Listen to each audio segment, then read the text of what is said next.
considération en regardant les versets 5 et 6 de Romains. Mais pour nous rappeler un peu où nous sommes dans cette lettre, notez le verset 2. Les versets 2 et 4 nous donnent l'évangile que Paul a été appelé pour annoncer. Vous voyez ça? Il dit que c'est un évangile qui a été promis auparavant de la part de Dieu par ses prophètes dans les Saintes Écritures. Et donc, on voit que l'évangile est une promesse, d'abord, qui a été faite par Dieu à travers les prophètes. Et puis l'évangile aussi est une annonce faite par Dieu à travers ses apôtres. C'est là le rôle de Paul. Il est là pour annoncer l'évangile de Dieu. Et que la promesse ainsi que l'annonce, donc l'Ancien comme le Nouveau Testament, est consigné dans les Saintes Écritures. Il ne faut pas chercher de bonnes nouvelles ailleurs. Et puis les versets 3 et 4 nous révèlent l'essence même de l'Évangile. Et l'essence même de l'Évangile, il faut toujours se rappeler, ce n'est pas une liste de choses à accomplir, ce n'est même pas un ensemble de croyances auxquelles il suffirait d'adhérer. Lorsque nous allons au cœur de l'Évangile, nous découvrons qu'il est centré sur une personne, n'est-ce pas? Il concerne son Fils, né de la postérité de David selon la chair, déclaré Fils de Dieu avec puissance selon l'Esprit de sainteté par sa résurrection d'entre les morts. Et il nous donne donc son identité. Jésus, qui veut dire Dieu sauve, le Christ ou le Messie, est notre Seigneur. C'est ça, c'est les versets 2 à 4. Mais juste avant, donc verset 1, et juste après verset 5, un peu comme un sandwich, Paul parle de lui-même. Vous voyez ça au verset 1, il dit qu'il est esclave de Jésus-Christ, qu'il est appelé à être apôtre. Et ce n'est pas dit ici, mais nous savons de quelle sphère il pense. Il pense de son rôle dans l'Église. Et il est mis à part pour annoncer l'évangile de Dieu. On ne peut pas le répéter trop, que pour Paul, les relations les plus essentielles à son identité étaient celles qu'il entretenait avec Jésus-Christ, avec l'Église, comme nous avons vu tout à l'heure, et avec l'évangile de Dieu. Et puis au verset 5, donc juste après avoir décrit un peu l'évangile, il parle un peu plus sur lui-même. Il dit, par lequel, par Jésus-Christ, nous avons reçu la grâce et l'apostolat, le fait d'être apôtre, pour l'obéissance de la foi parmi toutes les nations, et tout cela, c'est pour son nom. Et quand on fait quelque chose pour le nom de Dieu, on le fait pour la gloire ou la renommée de Dieu.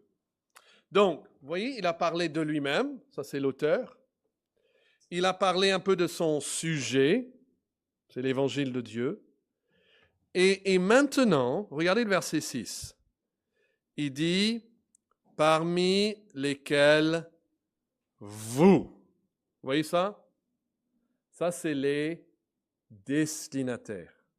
Les destinataires. Alors, Paul suit ce qui est un modèle type de l'époque. Nous, aujourd'hui, en France, on a une manière de formuler des lettres. Mais pour vous donner une lettre type, on en trouve dans la Bible, en Acte 23, verset 26. Notez, c'est dit ici, Claude Lysias, au très excellent gouverneur Félix, salut, Cairo. C'était la salutation normale, attendue, comme on dirait cher monsieur, chère madame. On disait salut. Donc qu'est-ce qu'on trouve ici? On trouve d'abord l'auteur, n'est-ce pas? L'auteur, c'est ce personnage qui s'appelle Claude. Et puis, on trouve aussi, juste après, et ça c'est différent avec le français, souvent une lettre française, il va falloir aller jusqu'à la fin de la lettre pour trouver l'auteur. Mais là, c'est tout au début. La première chose qu'il va dire, c'est l'auteur. Et puis, il met ensuite le destinataire. Et puis après, il y a quoi? Il y a la salutation. Alors, dans cette lettre, quel est le seul élément qui est développé ici, dans cette salutation? C'est le destinataire. Au lieu de dire simplement Félix, il va ajouter 2 adjectifs. Il est gouverneur. Et puis ce terme de respect très excellent, noble ou illustre. En fait, Paul lui-même va utiliser ce terme en parlant de Félix au chapitre 26 et verset 25 des Actes. Donc, Paul, quand il commence Romains, il va avoir les mêmes trois éléments. Il va avoir d'abord l'auteur, il va parler des destinataires et il va donner après une salutation. Mais il va développer chacun de ces points.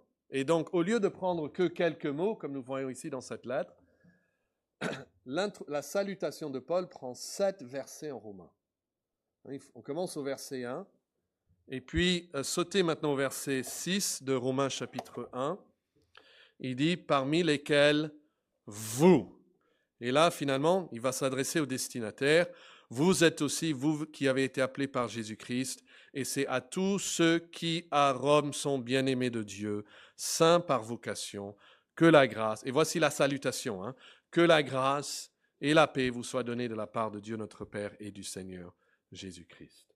Il y a beaucoup de richesse, beaucoup de théologie dans cette ouverture de sa lettre. Alors nous avons déjà parlé de Paul, nous avons parlé un peu de son sujet. Aujourd'hui, nous allons parler des destinataires. Et nous allons noter 2 choses par rapport à ces destinataires aujourd'hui. Il y a 2 côtés. Il y a le côté humain qu'on va observer aujourd'hui, et puis il y a le côté divin que nous allons voir à la fin du mois. Mais trouvez avec moi le premier terme qui peut définir ces chrétiens. Alors, on va le trouver ensemble en regardant le verset 6 encore. Il dit, vous voyez ces premiers mots, « parmi lesquels vous êtes aussi ». Ça veut dire qu'ils font partie d'un groupe dont il a déjà parlé, n'est-ce pas? La Bible en français courant dit « vous êtes aussi de ces gens-là ». Si je disais, par exemple, moi je connais des gens qui sont très... et vous en faites partie. Alors, vous allez vous demander ce que je viens de dire avant, n'est-ce pas? Je dis, vous en faites partie. Et ici, Paul dit ça, vous en faites partie aussi de ces gens-là. Donc, ça nous pousse à poser la question, mais qu'est-ce qu'il vient de dire? Et pour ça, il faut reculer au verset 5. Il dit, nous avons reçu la grâce et l'apostolat pour l'obéissance de la foi parmi toutes les nations pour son nom, parmi lesquelles vous êtes aussi. Donc, quand Paul dit, parmi lesquels vous êtes aussi, il ne fait pas seulement référence au fait que ces gens viennent des nations, ce sont des païens, des gentils. Il évoque quelque chose de plus profond. Regardez-le encore plus attentivement avec moi. Essayez de trouver vous-même cet élément. Là, je vais lire maintenant dans la Semeur, le verset 5. « Par lui, j'ai reçu la grâce d'être apôtre pour amener en son nom des hommes de toutes les nations à lui obéir en croyant. Vous êtes de cela. » Donc, ils font partie de qui? Ils font partie de ceux qui ont obéi en croyant, qui ont été amenés à l'obéissance de la foi. C'est la première chose qu'il veut nous dire, ou qu'il veut dire à ces chrétiens de Rome. Les destinataires, obéissaient à Jésus-Christ. Ils étaient de ceux qui ont obéi en croyant. Alors, si on cherchait un nom pour quelqu'un qui obéit en toutes choses, qu'est-ce qu'on pourrait donner comme nom? On pourrait prendre le nom que Paul donne de lui-même. Qu'est-ce qu'il dit au verset 1? Paul, esclave, n'est-ce pas, ou serviteur de Jésus-Christ. Il est en fait en train de dire, moi, je suis esclave de Jésus-Christ, mais vous aussi, vous avez obéi à Jésus-Christ vous-même. Vous êtes comme moi des esclaves de Jésus-Christ. Et je veux vous inviter, chacun de vous, à sonder votre cœur et à répondre à cette question avec honnêteté. Faites-vous parmi ceux qui, parmi toutes les nations, ont obéi à la voix de Dieu dans les Écritures, qui ont cru en lui? Est-ce que vous vous êtes vraiment humilié pour devenir obéissant, esclave de Jésus-Christ? Accepter Jésus-Christ comme son sauveur, ce n'est pas simplement lui laisser acheter notre billet pour le ciel et puis rester un peu roi sur notre vie ici-bas sur la terre. Non, c'est venir dans une soumission humble et totale avec foi. Et je vous invite à trouver Romains 6. On a vu un verset, mais on va voir un autre verset aujourd'hui. Comment l'apôtre Paul parle de ces chrétiens à Rome. Okay? Encore, il va parler d'eux. C'est en Romains 6, les versets 17 et 18. C'est bien que vous puissiez jeter l'œil avec moi. Il dit, « Mais grâce soit rendue à Dieu, Romains 6, 17, de ce que, après avoir été esclaves du péché, vous voyez, il parle donc à ses destinataires, vous, les chrétiens à Rome, vous avez quoi? Vous avez obéi de cœur. Pas simplement quelque chose d'externe. Comme un enfant qui est obligé de faire quelque chose qu'il ne veut pas et que communique qu'il ne veut pas. Non, vous avez obéi de cœur à la règle de doctrine dans laquelle vous avez été instruits. Il dit plus, verset 18, « Étant affranchis du péché, vous encore, vous les chrétiens à Rome, vous êtes devenus quoi ?» Le même mot qu'il utilise pour lui-même au verset 1 du chapitre 1. Alors, pour appliquer cela à notre situation, notez que la manière de se libérer de l'esclavage du péché dont parle Romains 6, 17 n'est pas par une déclaration d'indépendance de toute autorité. Ça, c'est important. Regardez-le. Après avoir été esclaves du péché, qu'est-ce qu'ils ont fait pour se libérer de l'esclavage du péché? Qu'est-ce qu'il dit? Vous avez quoi? Obéi. Vous voyez ça? C'est par obéissance que nous sommes affranchis. Ça, c'est pas la mentalité humaine. Si je veux m'affranchir, il faut se rebeller contre toute autorité. Non, Paul dit, si vous voulez être affranchis du péché dans votre vie, il faut vous humilier et il faut obéir à Dieu. La seule manière de ne plus obéir au péché est de se mettre à obéir à un autre. Ça, c'est une règle fondamentale dans la vie.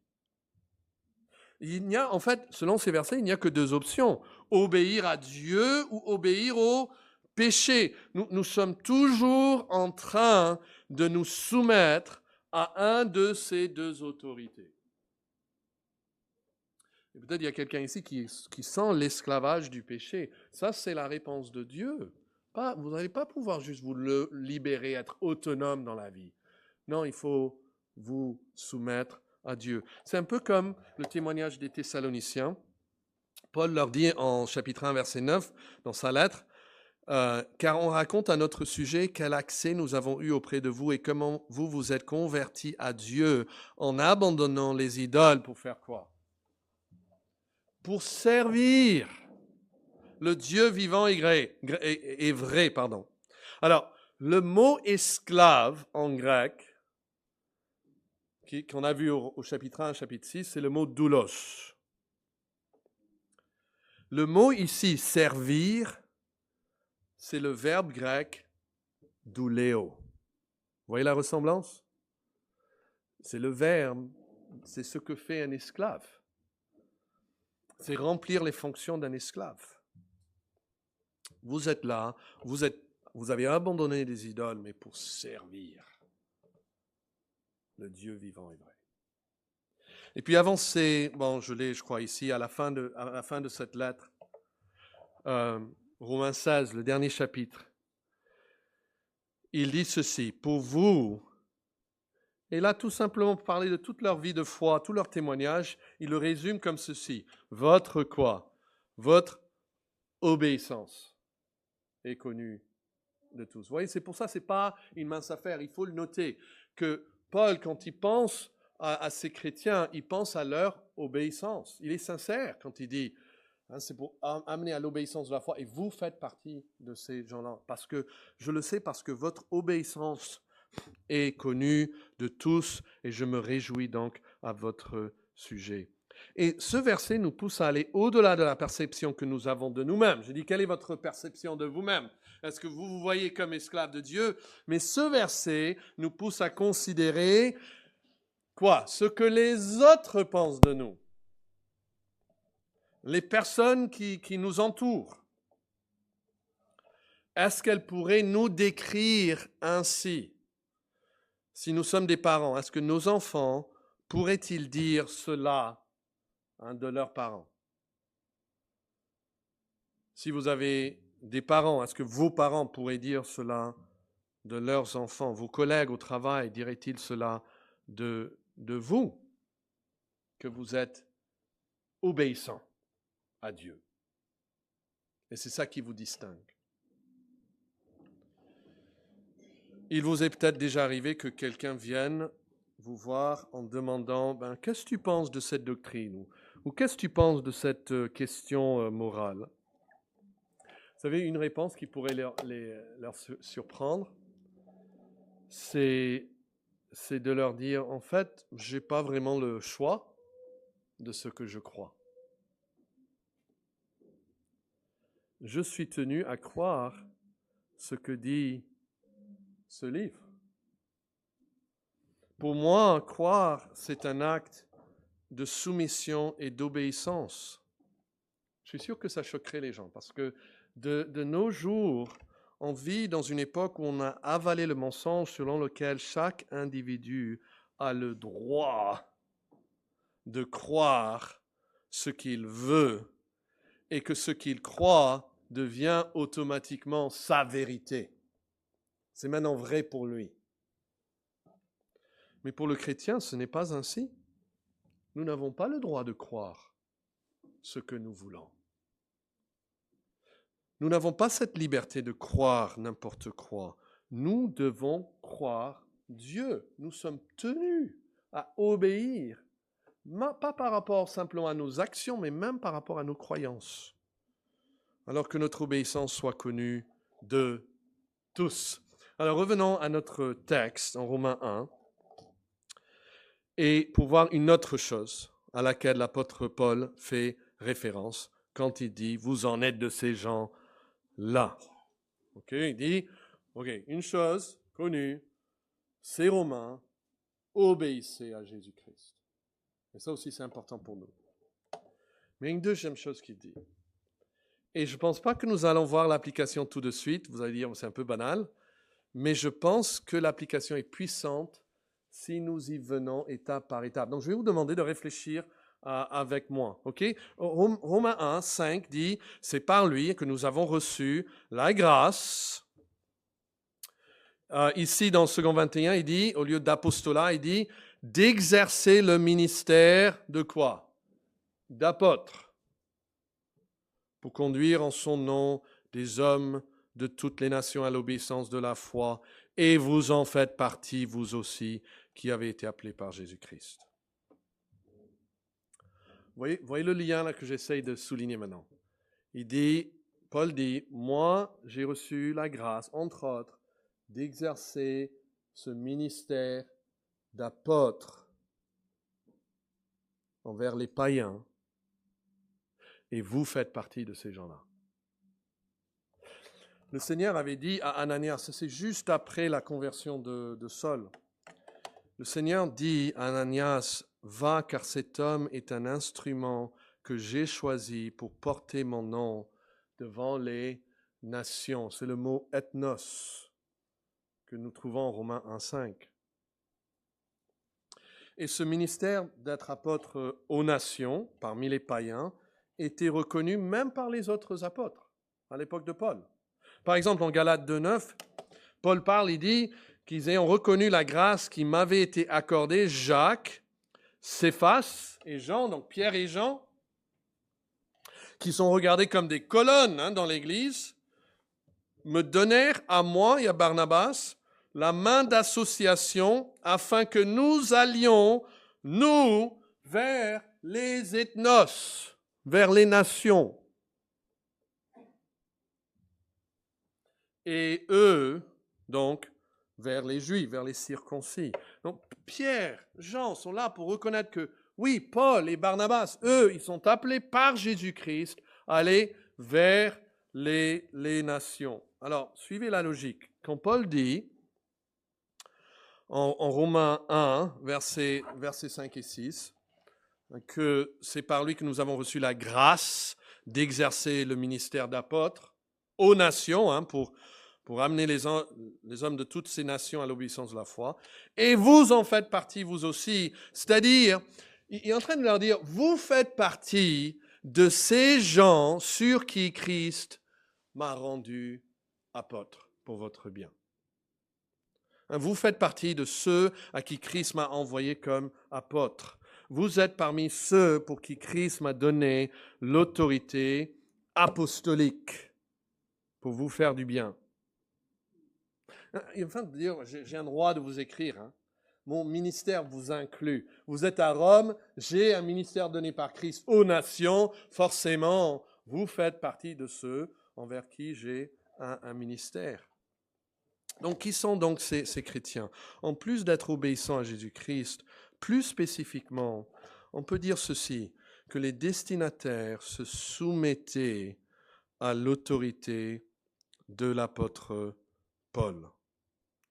Non seulement est-ce qu'ils vont obéir à Dieu et à Jésus-Christ, mais ces Romains vont se démarquer par le fait qu'ils vont se soumettre à son apôtre. Ils vont se soumettre à Paul. Et nous voyons cette même chose encore plus claire en Romains 11 et verset 13. Vous pouvez le noter comme une référence, je vais vous la lire. Romains 11, verset 13, il dit « Je vous le dis à vous », c'est traduit païen, mais c'est le mot ethnos encore, « à vous, ethnos, en tant qu'apôtre des ethnos ». Il dit « Je glorifie mon ministère ». Je parle à vous, Romains, en tant que les nations, dans ma fonction d'apôtre aux nations. Je suis l'apôtre des païens. Encore, il était le dernier des apôtres, il dit. Il n'était pas digne d'être appelé apôtre. Ça, il le dit. Mais parmi tous les apôtres, il avait ce rôle spécifique d'être l'apôtre aux nations, l'apôtre aux ethnos. Et il dit, je parle maintenant à vous dans cette qualité d'apôtre aux nations. Paul dit donc à ces chrétiens à Rome, qui font partie de ceux sur lesquels Christ l'a établi comme apôtre. Et ça, c'est le gros problème. Comment Paul va-t-il exercer son ministère d'apôtre envers les Romains? Alors, j'ai posé une question aux jeunes qui ont des notes pour eux. Est-ce que Paul avait déjà visité Rome? Il faut qu'ils mettent oui ou non. Et on va trouver la réponse en Romains 1, versets 11 à 7. Romains 1, versets 11 à 16, pardon. Vous allez me le dire après, s'il a pu visiter Rome auparavant. Romains 1, verset 11. « Car je désire vous voir pour vous communiquer quelques dons spirituels, afin que vous soyez affermis. » Vous voyez son rôle d'apôtre. Ou plutôt, afin que nous soyons encouragés ensemble au milieu de vous par la foi que nous est commune à vous et à moi. Je ne veux pas vous laisser ignorer, frères, que j'ai souvent formé le projet d'aller vous voir, afin de recueillir quelques fruits parmi vous, comme parmi les autres ethnos, les autres nations. Encore ce même mot. Mais, il dit, j'en ai été, quoi? Empêché jusqu'ici. Alors cela nous dit que Paul n'avait jamais encore mis les pieds à Rome en tant qu'apôtre de Jésus-Christ. Il dit verset 14, « Je me dois aux Grecs et aux barbares, aux savants et aux ignorants, ainsi j'ai un vif désir de vous annoncer l'évangile à vous qui êtes à Rome, car je n'ai point honte de l'évangile, c'est la puissance de Dieu pour le salut de quiconque croit. » Vous voyez, ça montre clairement que Paul avait prévu de leur rendre visite, mais qu'il n'avait pas encore pu le faire. En fait, l'église de Rome, c'est intéressant, parmi les autres églises dont nous lisons dans le Nouveau Testament, parce qu'elle n'a vraisemblablement pas été fondée par un apôtre. Elle est probablement très peu structurée. Quand vous lisez Philippiens chapitre 1, verset 1, il va parler des saints à Philippe, et après il va dire aux évêques ou aux responsables et aux diacres. Cette église avait déjà des responsables et des diacres. Vous ne trouvez pas ça en Romains. Et à travers les paroles de Paul dans cette lettre, il est clair qu'il existait même certaines tensions entre les croyants juifs et païens et plusieurs lacunes importantes dans leur compréhension même de l'Évangile. Et Paul a besoin d'établir son autorité d'apôtre sur cette Église. Et donc dès le départ, vous voyez ça tout au début, il fonde son autorité non pas sur une relation personnelle qu'il a avec eux, mais sur son appel qui vient de Dieu. Paul, esclave de Jésus-Christ, appelé à être apôtre. Il dit en quelque sorte, c'est pas moi qui m'y suis établi comme apôtre, c'est Christ qui me l'a désigné. Il affirme que son appel apostolique les concerne aussi. Eux, les croyants à Rome, ils font partie de la mission que le Christ a donnée à l'apôtre Paul. Donc Paul a tout le droit, donné par Dieu, de leur parler, même s'ils ne l'ont jamais rencontré. Mais je reviens à ma question, parce que c'est là où l'application pour nous ici à Sarcelles. Ça, c'est la question importante. Comment l'apôtre va-t-il exercer sur l'Église de Rome son ministère d'apôtre? Il n'est jamais allé pour les voir. Il a été empêché même, depuis des années. Comment est-ce qu'un apôtre va exercer son autorité sur une église? Eh bien, vous êtes en train de le lire. C'est dans cette lettre. Paul exerce son autorité apostolique sur l'église de Rome exclusivement ici par lettre. C'est-à-dire par la parole écrite. Alors, pourquoi je trouve ça tellement important? Vous dites, c'est banal ça. Parce que c'est important parce que c'est exactement de cette même manière que ce même apôtre exerce son autorité d'apôtre sur notre Église ici à Sarcelles. Nous nous trouvons vis-à-vis de Paul dans la même situation que ces chrétiens de Rome. Comme eux, nous ne l'avons jamais rencontré. Quand il écrit aux Corinthiens, quand il écrit aux Thessaloniciens, ils peuvent se souvenir de lui, ils ont sa tête là, ils ont une image ils entendent presque peut-être sa voix en train de parler, en train de lire. Mais pas les chrétiens de Rome, vous n'avez jamais vu cet homme. Mais comme eux, nous devons nous soumettre à l'autorité que Christ lui a confiée. Cet homme appelé par Jésus-Christ à être l'apôtre des nations, même de son vivant, même lorsqu'il était vivant, il exerçait son apostolat par voie postale. Et quand la lettre arrive, elle a toute l'autorité sur l'Église. Pas seulement sur ce qu'on doit faire, mais même sur ce qu'on doit croire. Et les églises comme la nôtre étaient censées se soumettre à l'apôtre de Jésus-Christ qui leur est communiqué par écrit. Alors je vous invite à trouver 1 Corinthiens 14 parce que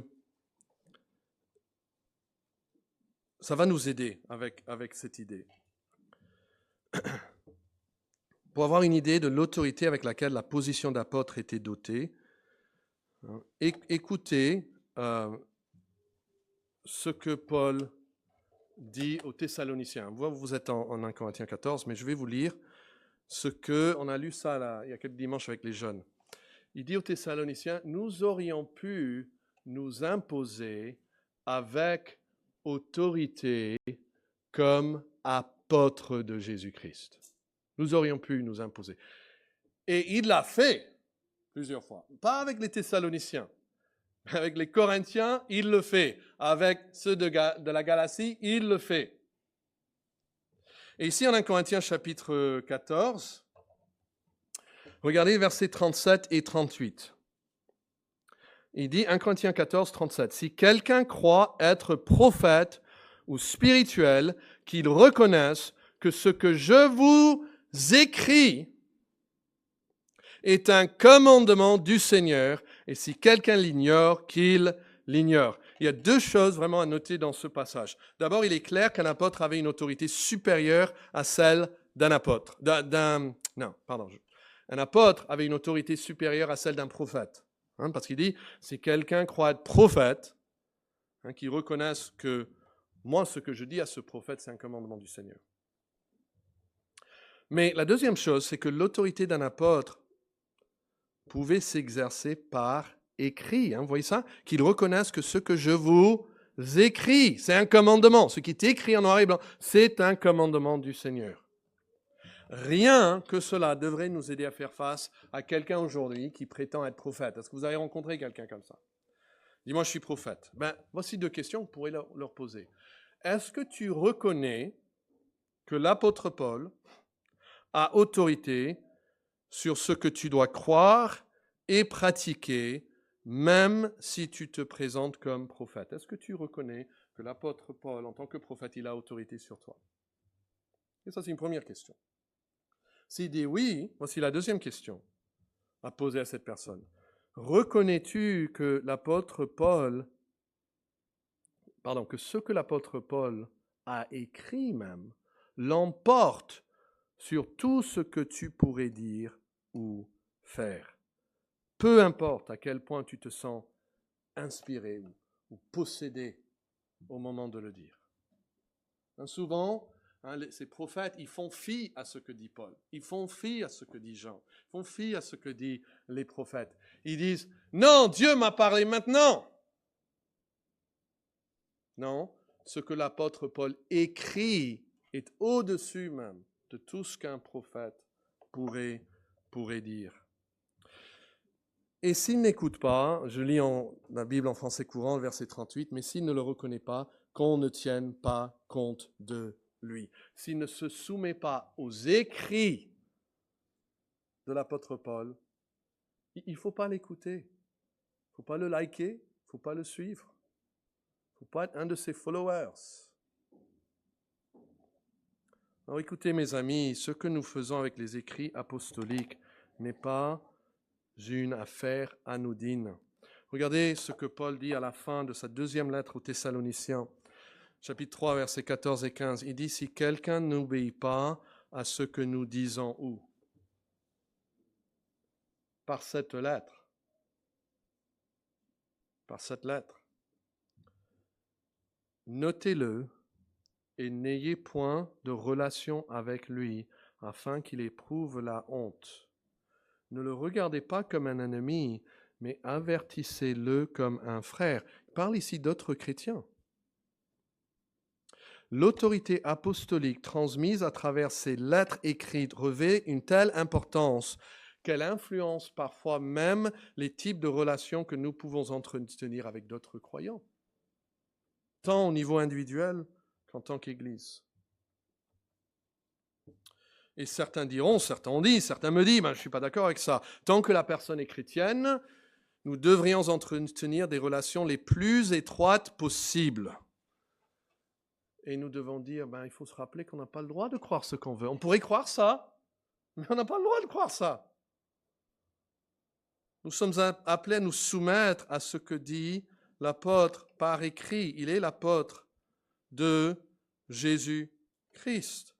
Alors, je serai le premier à admettre que cet apôtre, Paul, dit des choses qui sont très difficiles à défendre de nos jours.